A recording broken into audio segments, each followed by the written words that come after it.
이제 창세기가 거의 이제 마지막에 왔습니다. 이제 50장만 해도 거의 이제 후기와 가까운데, 이 창세기를 다시 한번 전체를 조망을 해보면, 창세기는 보기 드물게 하나님의 축복으로 시작을 해서 또 축복으로 끝이 납니다. 하나님이 이 세상에 아무것도 없는 때, 무에서 천지를 창조하시고 인간을 창조하시고 인간에게 복 주시는 내용이 처음 시작이에요. 창세기 1장. 인간에게 복 주시되 생육하고 번성하라, 이렇게 얘기하십니다. 그 복으로 시작을 해요. 마지막에 야곱의 찬송시, 그 12아들로 대표되는 이스라엘 민족에 대한 예언적 찬송시가 사실은 그들의 복을 비는 것, 축복이었어요. 그러니까 이 창세기 전체가 복으로 시작해서 복으로 끝납니다. 창세기 전체가 어떻게 하나님께서 인간에게 복을 주시는가 하는 내용이 쓰여진 책입니다.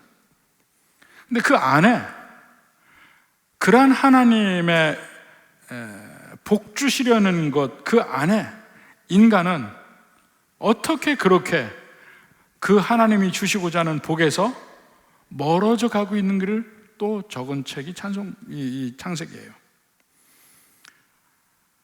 그것을 인간의 타락, 또 인간의 죄, 이렇게 이야기하는데, 그 인간의 죄악이라는 것이 끊임없이 하나님께로부터 멀어져 가려고 합니다.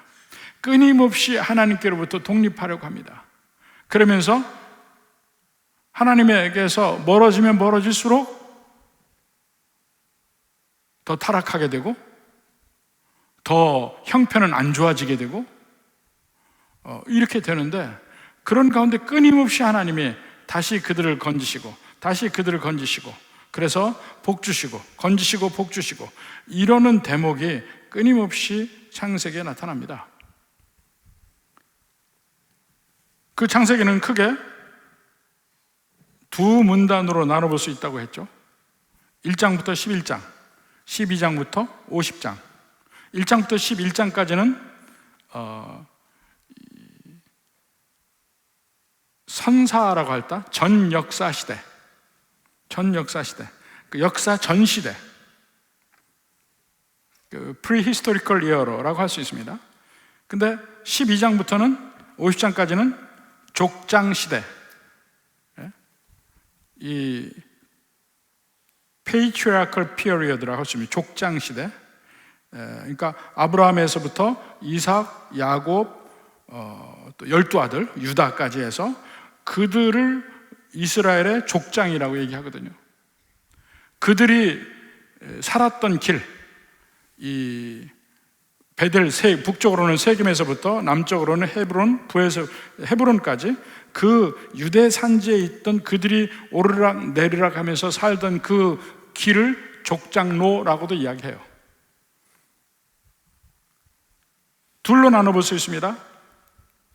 근데 그 둘 중에 창세기 전체에서 가장 핵심이 되는 데가 어디냐면 창세기 12장, 그 족장 시대가 시작이 되는 출발점, 하나님이 아브라함에게 일방적으로 약속하시는 그 대목이 창세기의 가장 핵심입니다. 그러면서 그 아브라함과 하나님이 언약을 맺으시며 일방적으로 하나님이 아브라함에게 복 주시는 내용이 창세기 12장에 나오는데, 왜 하나님이 아브라함이라는 한 사람을 택하여서 하나님이 일방적으로 복 주시는지, 그 이유가 그 앞에 1장부터 11장까지 있다고 했습니다. 1장부터 11장까지 내용은 크게 둘로 나눠져요. 노아의 홍수 전과 홍수 이후로 나뉩니다. 자, 노아의 홍수 전을 보면 하나님이 천지를 아름답게 창조하십니다. 보시기에 힘이 좋았더라. 매번 6일 동안 천지 만물을 창조하시면서 아주 조직적으로 창조하신 내용이 창세기 1장에 있어요. 그리고 그때마다, 하루가 지날 때마다 하나님이 보시기에 좋았더라 하고 얘기합니다.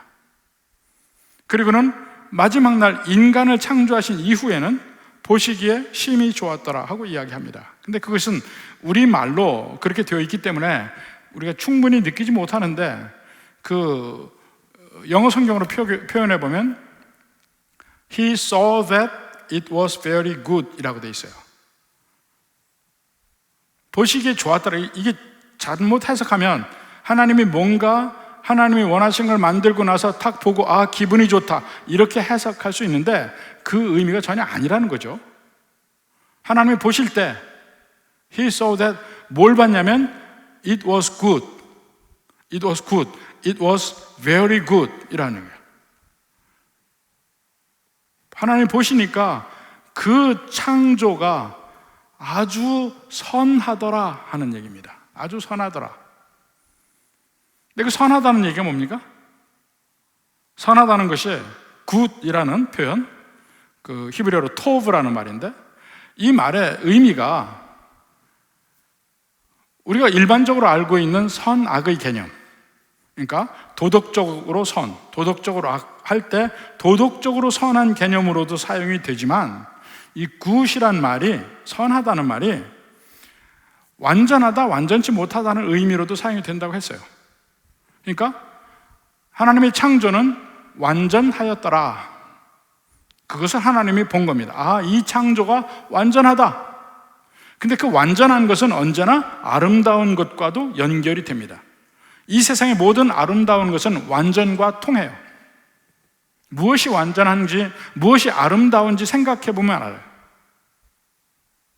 모든 것이 있어야 할 자리에 제대로 있으면 그게 완전한 것이고 그게 아름다운 거예요.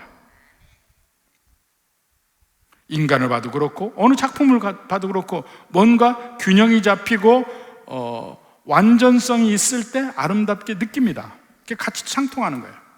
이 천지 만물들이 정말 아름답고 완전합니다. 창조를 그렇게 하시고 그 천지를 인간에게 주셨잖아요. 복으로 시작해요. 그런데 그 복이 있는 완전한 천지 만물, 그 중에 특히 인간이 하나님과 만나는 지성소적 의미를 가지고 있는 에덴 동산, 거기에서 인간은 하나님을 거역합니다. 그래서 결국 에덴 동산에서 쫓겨나고 인간에게 드디어 미움과 살인과 죽음이 그들을 찾아옵니다.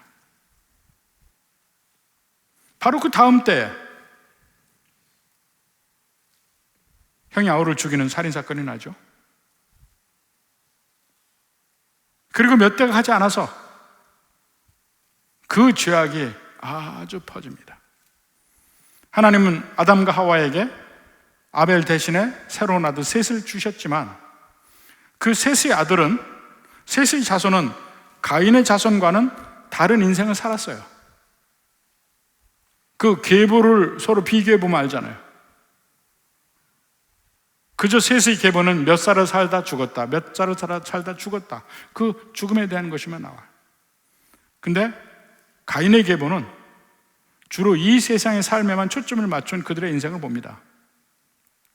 하나님을 떠난 인생의 그 삶의 특징을 거기서 많이 볼 수 있는데, 그러다 결국은 6장에 가서 보면 그 양쪽 계열의 사람들이 섞이죠.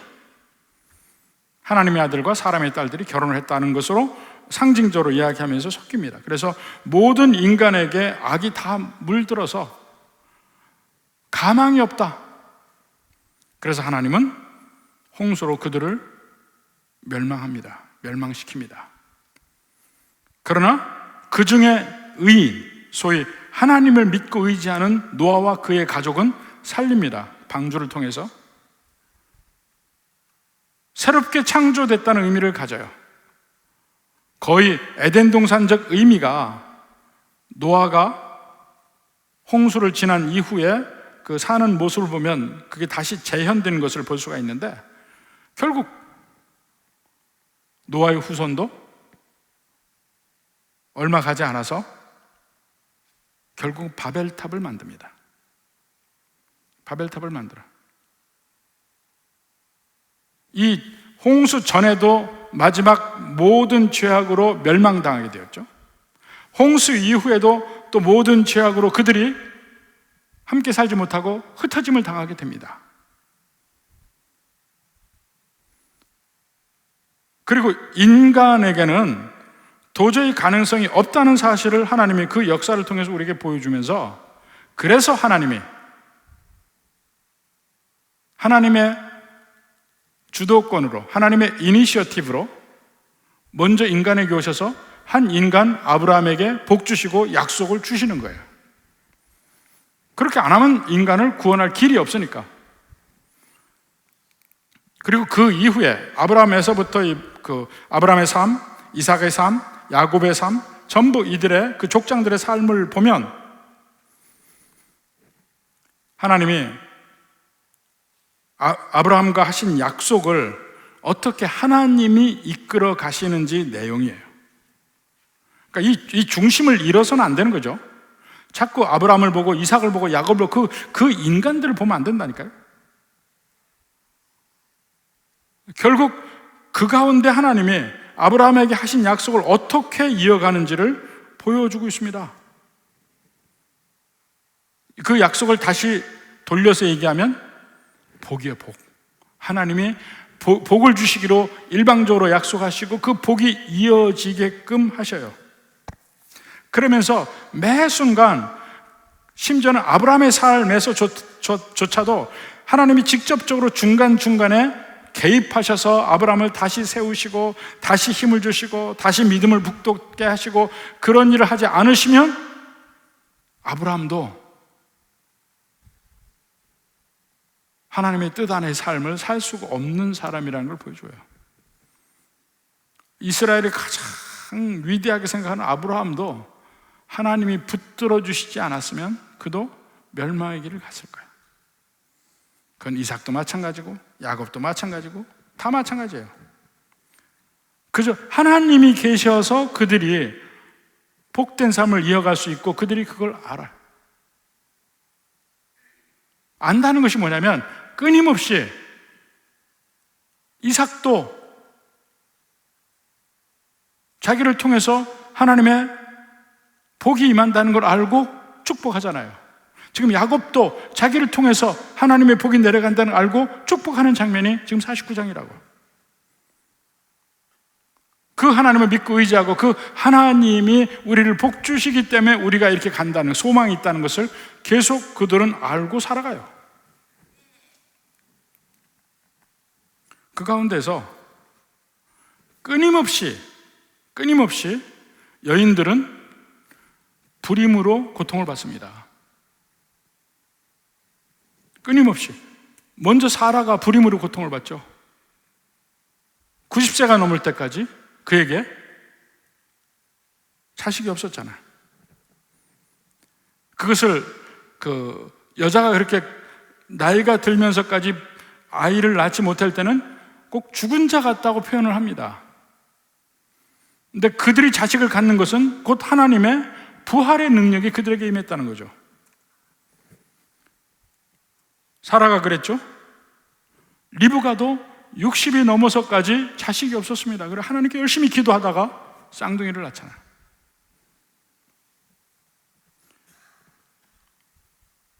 그 이후에 유다의 며느리인 다말도 사실은 자식이 없었죠.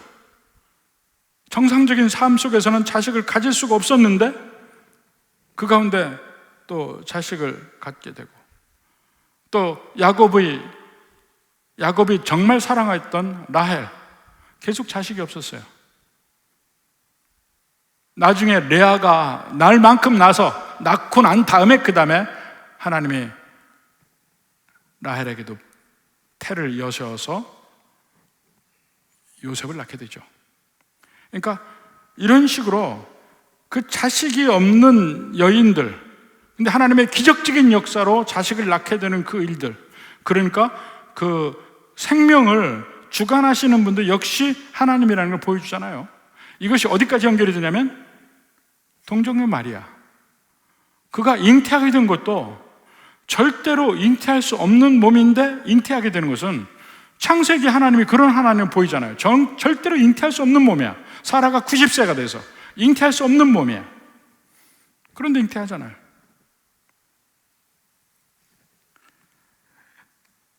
그리고 또 이제까지 모든 그 창세기에서 볼 수 있는 하나님의 측면은,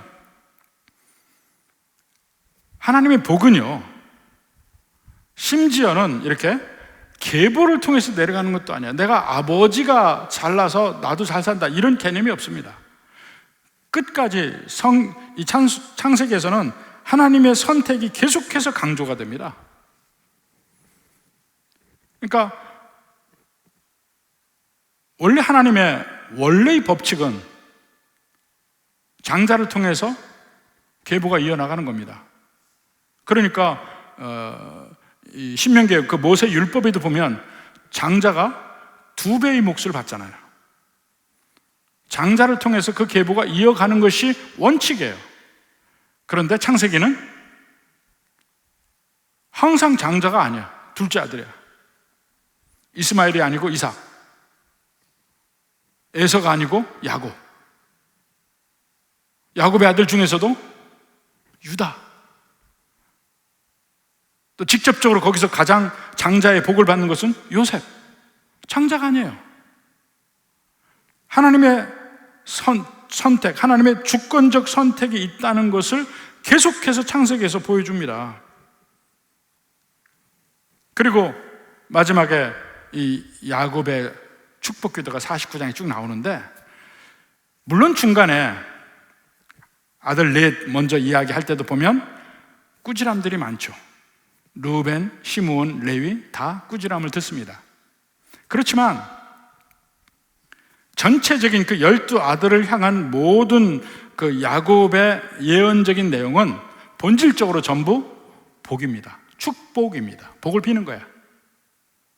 사실은 12아들이 궁극적으로는 다 복을 받은 사람들이에요. 왜냐하면 다 한 부족씩을 이루었잖아요. 결국은 한 부족을 이룬 사람들의 12아들이 전부. 그러니까 그러한 복에 대해서 이야기하는 과정 중에 우리가 지난번에 12절까지 봤는데, 12절 마지막에 지난번에 그 야곱의 예언적 축복에는 유다가 제일 중요하다고 그랬는데, 유다를 통해서 메시아의 축복이 이루어지는데, 그 메시아의 축복이 얼마나 풍성한가를 이야기할 때 포도를 가지고 이야기합니다. 포도즙, 포도나무, 이 포도가 이 잔치의 상징이고 복의 상징이에요. 메시아가 오면, 그 유다의 그 후세의 진정한 왕이 오면 그러한 잔치의 복이 있다 하는 것입니다. 그것이 상징적으로 보여지는 것이 포도주예요. 네, 예수님이 제일 먼저 기적을 행한 것이 가나의 혼인잔치에서 물을 포도주로 만드는 거예요. 그것도 내가 메시아라는 걸 증명하는 거예요. 물론 물을 포도주로 만드는 이 창조적 능력 자체가 그 하나님이라는 걸 이야기하지만, 사실은 이 유다를 축복한 그 내용 가운데 있는 메시아가 오게 될 때의 축복, 메시아가 오게 될 때의 잔치의 복, 포도주로 상징되는 그것이 드디어 가나의 혼인잔치에서 상징적으로 보여주고 있는 겁니다. 내가 메시아다, 이런 거예요. 그 다음에 이제 오늘 본문은 다른 형제들에 관한 야곱의 축복이 나오죠. 다른 8명의 아들에게 주는 축복입니다. 그런데 각각의 축복의 내용이 조금씩 다르고 좀 짧지만은 근본적으로 2가지 주제가 있습니다. 하나는 그들이 전쟁에서 승리할 것이다. 또 하나는 풍요로울 것이다. 이 2가지 약속이 계속해서 같이 있습니다. 근데 이 2가지가 사실은 뭉뚱그려 이야기하면 샬롬의 축복이에요. 샬롬이 외부의 적에서부터 지킴을 받는 것, 외부의 적으로서부터 위협이 없는 상태, 이게 샬롬이고, 두 번째는 내 안에서 다툼이 없고 풍요로운 상태, 이게 내적인 복, 외적인 복, 외부적인에서 복, 내부적인 복, 이것이 두 가지가 합쳐졌을 때 진정한 샬롬이란 말입니다. 이것이 모든 아들들에게 그러한 복들이 있습니다. 자, 13절에 보니까 스불론은 해변에 거주한다. 실제로 스불론 족속이 제일 이스라엘의 북쪽의 해변에 거주를 하게 되는데, 그들은 그런 해변에서 국제적인 거래를 통해서 시돈까지, 그러니까 국제 풍요로움을 누릴 거라는 걸 이야기를 하고, 그 다음에 이사갈은 양의 우리 사이에 꿇어앉은 건장한 나귀로다. 그들의 강함, 그들의 있을 곳이 토지도 아름답고 좋고 풍요로운데, 그들은 스스로 노예되기를 원해서 스스로를 낮아지게 했다. 이런 면들이 이사갈에서 나오는 것입니다. 단을 보면 단지파가 이스라엘의 한 지파 같이 그 백성을 심판하리로다. 그 단지파는 사실은 여호수아서에 보면 그 원래의 그 땅을, 남쪽 유다 지파가 있는 그쪽의 땅을 받았었는데, 거기서부터 그 땅을 버리고 가장 북쪽으로 올라가서 땅을 차지하는 장면이 여호수아 사사기에 나오죠. 그러니까 제일 북쪽에 단지파의 지경이 있는데, 그 단지파에서 한 사람 구원자가 나옵니다. 그게 누구냐면 삼손이에요. 삼손의 부족인데, 거기 보면 단은 17절에 보니까 길섭의 뱀이요 샛길의 독사로다 하는 것을 다시 뱀이다 독사다, 이게 왜 이런 말이 있지 하고 생각을 하는데, 많은 학자들이 바로 이것을 후에 나오는 사사 삼손을 얘기하는 것이라고 생각을 합니다. 왜냐하면 우리는 삼손의 이야기를 통해서 삼손이 개망나니지 타고 다니고 막 이러는 것처럼 보이지만, 사실은 그런 걸 통해서 자기 민족, 이스라엘 민족에게 해코지한 일이 전혀 없어요. 삼손은 언제나 블레셋 족속을 향해서 해코지를 했고, 그들을 대항을 했고, 그들을 창피하게 만들었고, 그렇게 했죠. 여러 가지 일을 통해서. 근데 그 전에 다른 사사들과 다른 면이 뭐냐면, 다른 사사들은 예를 들어 기본 같은 그 사사들을 보면 이 군대를 모읍니다. 모든 그 전에 사사들은 다 군대를 모아서 이스라엘을 핍박하는 외부의 민족들과 대항해서 싸우거든요. 삼손은 그렇지 않아요. 마치 자기 혼자 돌아다니면서 노는 것 같아. 그게 마치 은밀하게 공격하는 뱀과 같다는 거예요. 겉으로 보면 사사 같지도 않아. 혼자 놀러 다니고, 혼자 방탕하고, 혼자 블레셋 사람들하고 그냥 마치 노름에서 따먹고 이러는 식의 인생을 사는 것 같은데, 사실은 그게 전부 이스라엘을 대적하는 블레셋을 괴롭히는 사사의 역할이었다는 거예요. 근데 그 삼손의 사사의 역할의 특징이 뭐냐면 혼자서 다 물리쳐요. 다른 그 전에 사사들은 군대를 가지고 물리치는데, 삼손만은 오직 혼자서의 전쟁을 합니다. 이게 나중에 진정한 그 메시아의 어떤 면모를 보여주는 면도 해. 군대 필요 없어. 자기 혼자 블레셋을 전부 상대해. 사사인 줄 잘 모를 정도로 은밀하고 조용하게, 마치 뱀과 같이. 그러면서 그가 어려움에 처했을 때는 다시 하나님께 간구하고 기도하잖아요. 주님, 내가 지금 어렵습니다. 도와주십시오. 그럼 또 주님이 도와줘요. 왜냐하면 그가 하는 일이 사실은 개인적인 일 같지만 사사로서 대적을 무찌르고 있는 광경 중에 그 연약함에 처했기 때문에 하나님이 도와주고, 그가 힘을 쓰게 하고 블레셋을 물리치게 하고 그 일을 하는 사사적 역할이에요. 근데 은밀한 거예요. 그게 여기서 뱀이라고 표현된 내용이라고 생각을 합니다.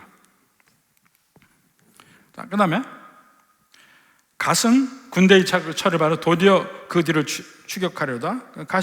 갓 자손이 받는 복, 또 아셀, 납달리 전부 다 그 이스라엘의 이스라엘 평지 그 근처, 그 서쪽에서부터 납달리는 그 북쪽입니다.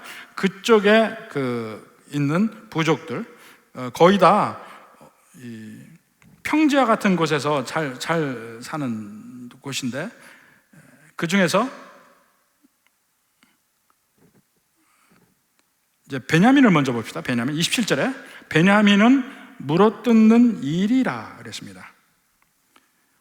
그것이 마치 유다를 사자라고 이야기한 것과 서로 이렇게 비교해 볼 수 있는데, 사실은 그 일이라고 표현한 그 말대로 이 베냐민 지파는 전쟁에서 아주 용맹하기로 유명했다고 합니다.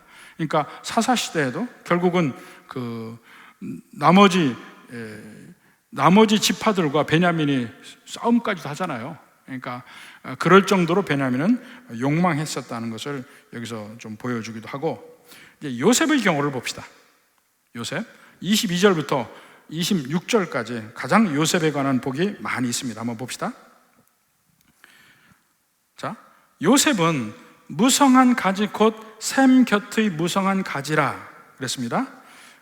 근데 이 재밌는 게 여기에 일종의 그 워드 플레이가 나옵니다. 그 요셉이지만 요셉의 므낫세와 에브라임, 둘째 아들이 에브라임이지만 에브라임이 가장 주도적인 부족이 됩니다. 근데 그 에브라임이라는 그 말이 원래는 무성하다는 말이에요. 풍요롭다, 무성하다는 말이야. 그게 그러니까 어근이 같아요. 무성하다는 말과 같아. 그래서 일종의 워드 플레이야. 요셉은 무성한 가지, 근데 거기 에브라임이란 말이 들어가 있다니까. 가지 곧 샘 곁의 무성한 가지, 에브라임, 또 말이 들어가 있어요. 근데 축복하는 것이 보면 샘 곁에 무성한 가지라는 거야. 그 당시 고대 근동에서는요, 우리가 이삭의 경우에서도 봤지만 샘을 가진 자가 부자이고 강자입니다. 시편 1편에도 복 있는 자는 어떤 사람이에요?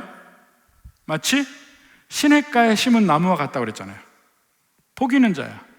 왜 복 있는 자냐면 거기는 다 물이 없습니다. 그들의 생명줄이 샘이에요. 그러니까 물이 없는 곳에 있는 나무들은 종종 말라 비틀어져 죽어. 근데 바로 물가에 있는 나무들은 정말 풍성한 복을 누리게 되죠. 복 있는 자가 바로 그런 상태라는 거예요. 시편 1편에서 얘기하듯이. 근데 요셉은 샘 곁에 무성한 가지라. 정말 복 중에 복을 가진 사람이에요. 그렇게 표현한 겁니다. 그러니까 요셉의 자녀들이, 특히 에브라임이 엄청난 복을 받습니다. 가장 이스라엘에서 유다보다도 명수가 더 많아요. 민수기 나중에 보세요. 가장 부족 중에 큰 부족이 에브라임입니다. 그래서 나중에 보면 이 사사기에 보면 특히 에브라임이 갑질을 많이 해요. 사사들에게 갑질을 많이 해. 근데 처음에 갑질은 통하다가 나중에 그 갑질하다가 오히려 되게 두들겨 맞은 게 한 번 있는데, 왜냐하면 자기들이 가장 힘이 세니까 갑질을 많이 합니다. 그리고 유다와 대적하고는 북쪽 10지파의 가장 대표가 에브라임이 되는 거예요. 그만큼 가장 복을 많이 받고 힘이 센 부족이 되는 겁니다. 그러니까 이 복이라는 게 그 당시에는 물이 많은 게 무조건 복이에요. 물이 많은 게. 그러니까 지금도 아랍권에서 가장 부자의 상징이 뭐냐면 집 안에 물을 끌어와서 분수를 두는 집이 최고의 부자의 집이에요. 아랍권에서는 그 분수를 두는 집이 최고의 부자의 집이야. 그러니까 왕궁도 가장 아름다운 왕궁, 분수가 아주 멋있게 되어 있습니다. 그래서 그 영향이 어디 나가도 분수가 있어요. 가장 아름다운 분수, 이 알함브라의 궁전에 가서 보면, 알함브라 궁전에 보면 거기에 여름 궁전이 있습니다. 그 궁전이 두 개, 세 개 정도로 궁전이 나누어 있는데 그 중에 여름 궁전이 있어요. 여름 궁전은 끝없이 분수가 있어요. 끝없이 분수가. 그러면서 그게 가장 부의 상징, 복의 상징, 그게 물이거든요.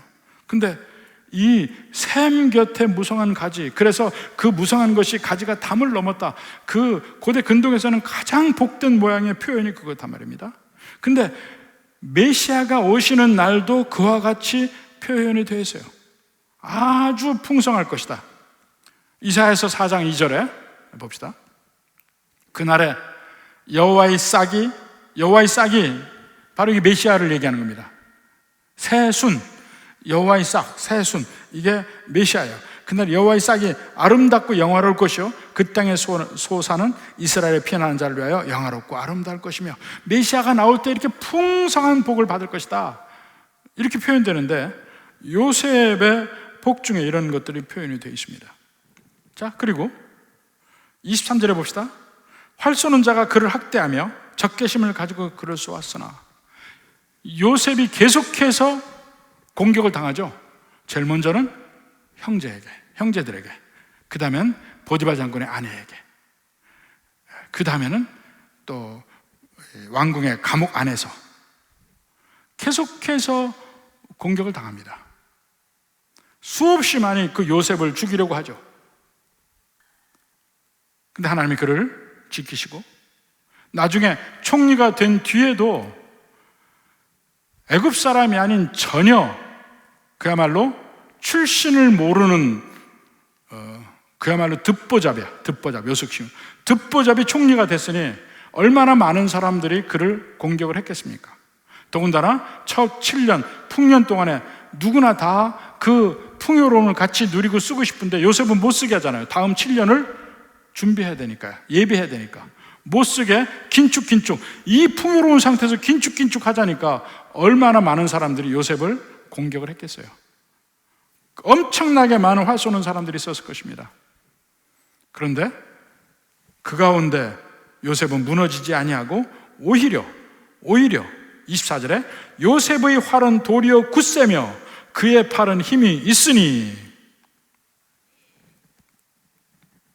이는 이제 거기서부터 중요한 겁니다. 이는 야곱의 전능자 이스라엘의 반석인 목자의 손을 힘입음이라.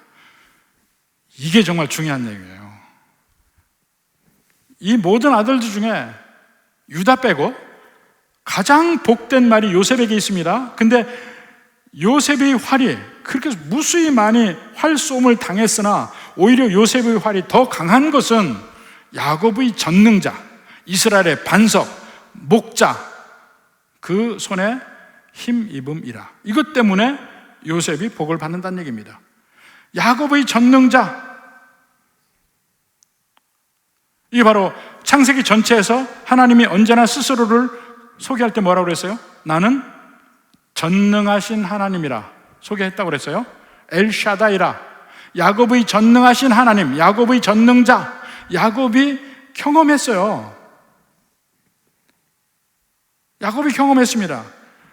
어떻게 경험했냐면 그 뒤 25절에도 내 아버지 하나님께로 말미암나니, 내 아버지 하나님께로 말미암나니. 내 아버지, 그 야곱 자신이잖아. 지금 요셉에 대해 이야기인데 내 아버지 하나님. 근데 내 아버지 하나님이 누구냐면 그 앞에 야곱의 전능자, 이스라엘의 반석, 목자. 지금 야곱이 고백하고 있는 하나님에 대한 내용이 야곱이 피가 되게 살이 되게 그 삶 속에서 경험한 하나님이에요. 그 야곱의 하나님이 전능자가 아니었으면 자기가 여기까지 올 수가 없었어요. 어떠한 전능자냐면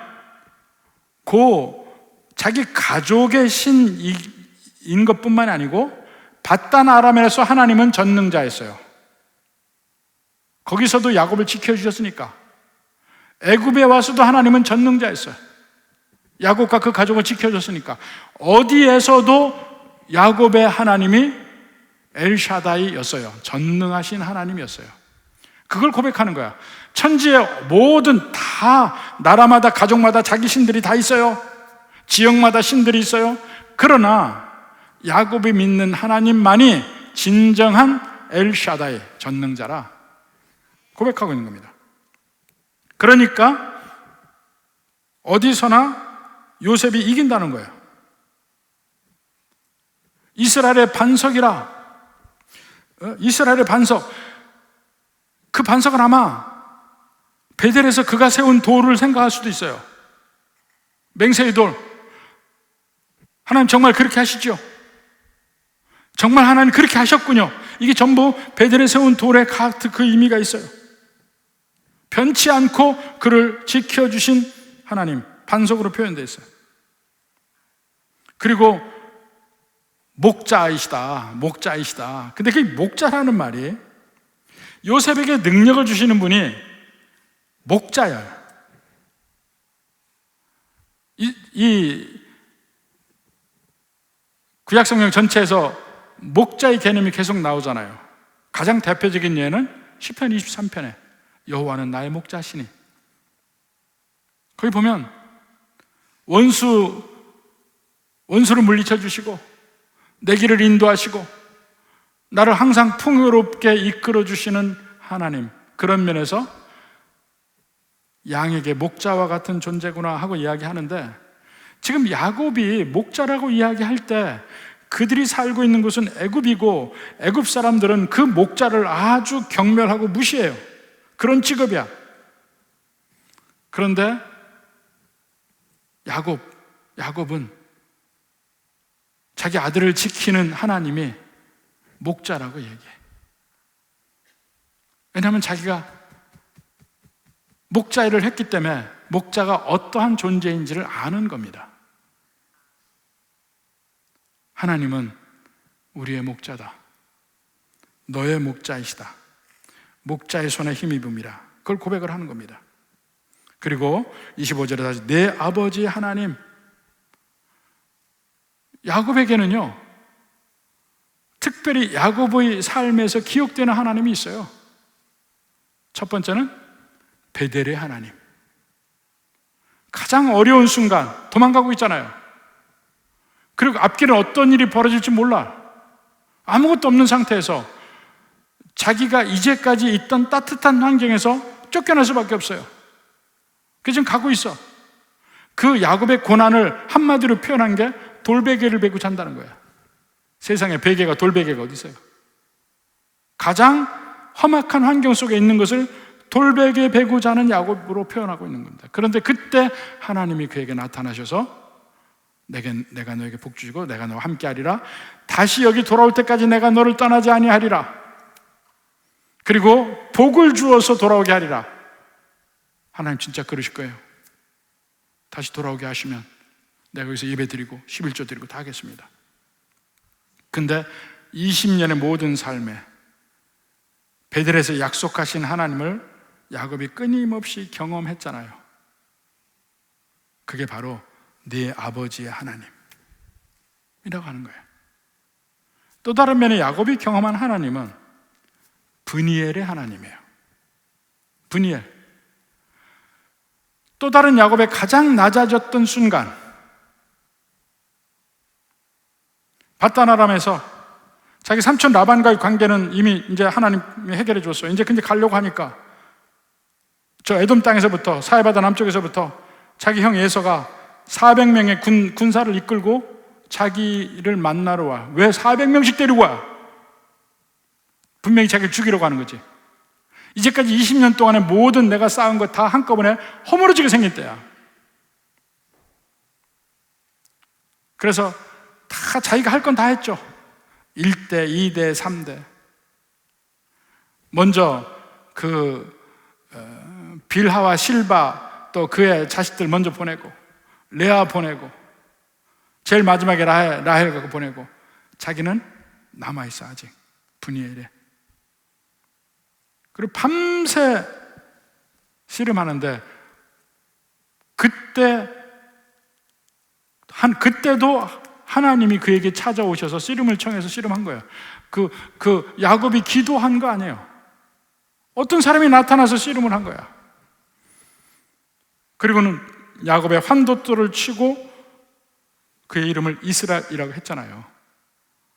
그러니까 아침에 일어나 보니까 야곱이 이스라엘이 됐는데, 이스라엘은 어떻습니까?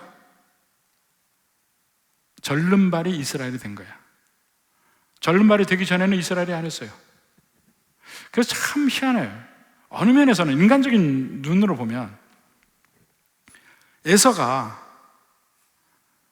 이놈의 야곱, 내가 가만두지 아니라 하고 적개심을 가지고 나왔다가 보니까 야곱이 어떻게 생겼어요? 절뚝거리고 나와. 거기서 그냥 인간적인 얘기입니다. 적개심이 다 사라졌을 것 같아. 내가 저런 놈을 죽이려고 했나? 그리고는 형제라는 생각만이 남아있었을 것 같아. 근데 하나님이 야곱을 그렇게 만드시잖아요. 에서 앞에 전혀 내세울 것이 없는 인생으로 만들어 놓으셨어요. 그래 놓고 승리자라고 하는 거예요. 그런 면에서 생각이 되는 게 많이 있습니다.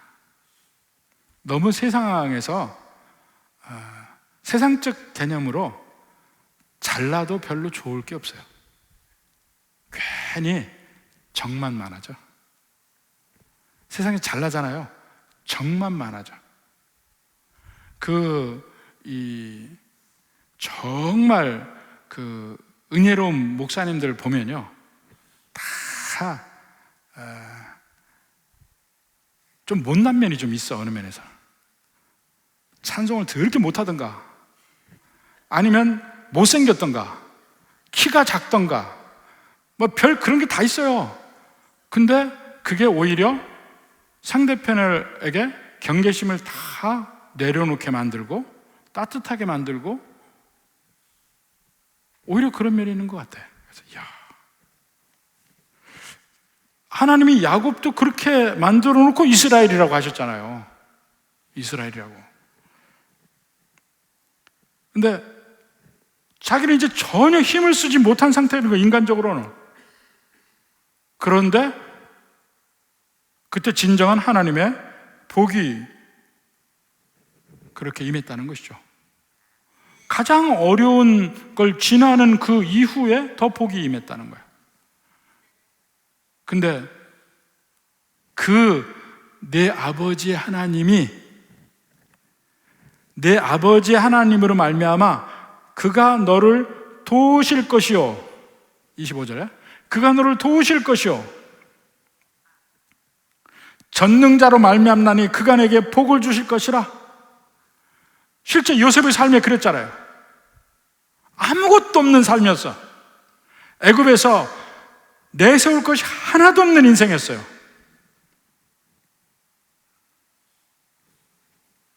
근데 그가 복을 받아요.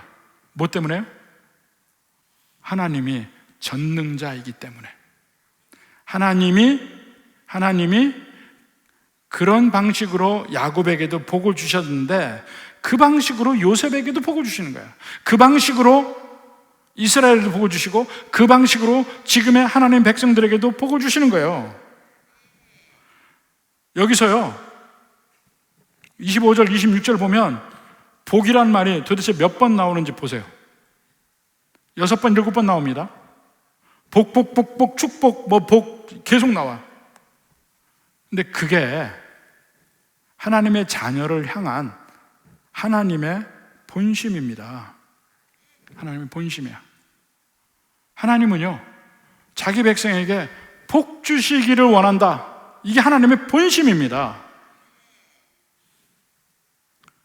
에베소서 1장 3절 4절 봅시다. 찬송하리로다.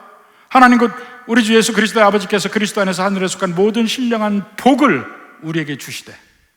이게 하나님 뜻이라니까요. 우리에게 하늘에 속한 모든 신령한 복을 주시되. 우리를 향한 하나님의 뜻이에요. 그 다음에 4절에 곧 창세전에 그리스도 안에서 우리를 택하사. 창세전에 우리를 택하셔서 우리 하늘에 있는 모든 복을 우리에게 주시기로 작정하셨다는 거예요. 그 기록을 제일 먼저 기록한 것이 창세기예요. 처음에 하나님이 복 주시려고 복 주셨는데 인간이 그 복을 탁 털고 나갔고, 또 복을 주려고 하는데 또 탁 털고 나갔고, 인간으로는 도저히 안 돼. 그래서 하나님이 일방적으로 아브라함에게 약속하셔서 그 이후의 모든 역사는 지금 우리까지도 하나님의 그 아브라함에 대한 역사를, 그 약속을 지켜나가고 있는 과정이에요. 어떻게 지키느냐? 우리의 대적은 물리쳐 주시고, 우리의 죄는 또 그 죄까지도 물리쳐 주시고, 우리가 불신하고 나가면 다시 신앙으로 돌려주시고, 끝까지 지키셔서 택하신 백성은 천국까지 무조건 가게 하시리라. 딴 길 가면 끄집어 오고, 사람 막대기와 인생 택직을 해서 가물로 막고 가시로 막고 막아가면서 끝까지 그 길을 가게 하시리라. 그러니까 다른 길로 가려면 그 가시채를 뒷발질하면 네 발만 아프지, 이래가면서 하나님이 자기 백성을 복 주시는 길로 가게 하는 거예요. 이게 성경의 역사고, 창세기의 역사고, 요셉이 받는 복의 내용입니다. 그래서 창세기 전체, 이 가장 근본적인 그 역사의 핵심을 놓쳐서는 안 돼요. 하나님이 우리에게 복 주시기를 원한다는 면이 창세기 처음부터 끝까지 나와 있는 거예요. 지금 우리는요, 물론 그 과정 중에 어렵고 힘들고 고통스러운 일이 우리에게 있죠. 그러나 하나님이 복 주시는 과정에서 벗어난 건 아니에요. 창세기에도 야곱이 얼마나 스스로도 험한 인생을 살았다고 하잖아요. 그렇지만 그 전체 그 밑바닥에 깔린 건 하나님이 그에게 복 주시는 과정이었어요. 밧단아람에서 라반의 집에서 얼마나 고생했습니까? 끊임없이 라반의 그 배신을 받아가면서 괴로움 당했지만 복 주시는 광경이었다니까.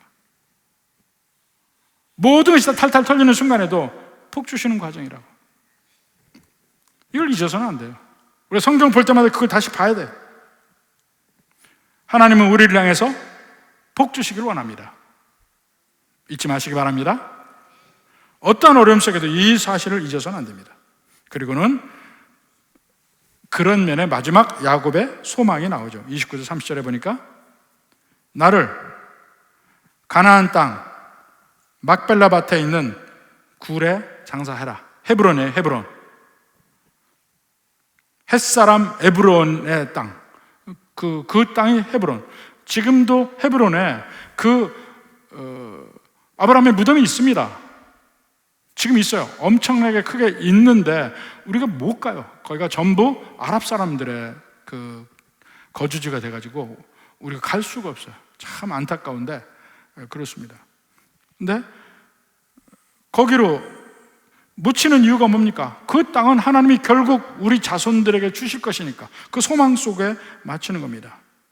요셉도 자기가 죽은 데 똑같이 명령을 하잖아. 너희들이 나갈 때 하나님이 너희를 나가게 하실 건데 나갈 때 내 뼈도 데리고 가라. 출애굽 때 요셉의 뼈를 가져가잖아요. 그게 소망 있는 자의 삶.